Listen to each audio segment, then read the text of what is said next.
unexpected costs when buying your first home. Once you've found a property you can afford, it can be easy to miss many other costs associated to buying or holding a property.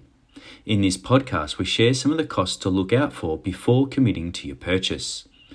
First up, council and water rates. Once you own the property, you'll need to pay council and water rates, generally payable on a quarterly basis. Both mandatory costs to a homeowner. You'll be required to pay these on time. Council rates will provide a raft of different services from traffic control in your area, waste management, and also used to keep the streetscapes clean and safe. Water rates will ensure your home is connected to the use of water, while it's need to water the local communal spaces such as parks and reserves. Owner corporations fees, if applicable. If these are applicable, they're generally associated with property types of apartments and or townhouses. Generally, these are because they have shared common land. They will charge all property owners a cost, also paid quarterly, to service the maintenance of the communal space on the property site, lift maintenance if any, and garden maintenance. Conveyancing costs.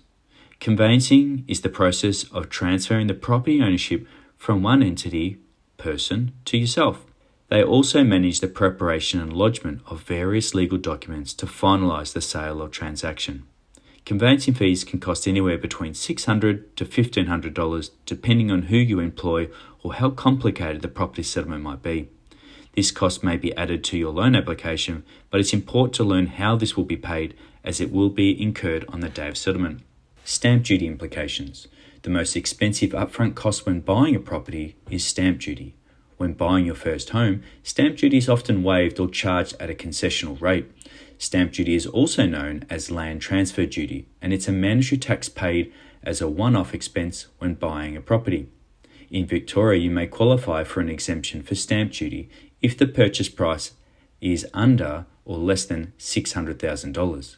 If you purchase your home for $600,000 to $750,000, you may qualify for a stamp duty concession. Now, this is obviously applicable as at April 2022. The Office of State Revenue is a great source to read more about this topic.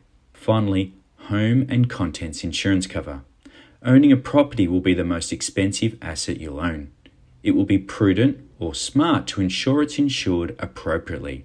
Banks and financiers will request all applicants to have insurance before they issue any land to borrowers. You will also need to take serious consideration into contents cover. Both policies can be jointly held to ensure you've got cover for both areas in the event of loss. This cost will range based on the property type, the security measures in place, and the location of where that property may be. This can be paid monthly, quarterly, or annually. It's not necessarily cheap, so get some quotes before buying your first home. At Crest Property Investments, we specialise in sourcing brand new and off-the-plan property for first home buyers. We also don't charge fees to our buyers. If you'd like to learn more, please feel free to contact us. We welcome the opportunity to help you make the right decision. You can locate us online at www.crestproperty.net.au. Best of luck.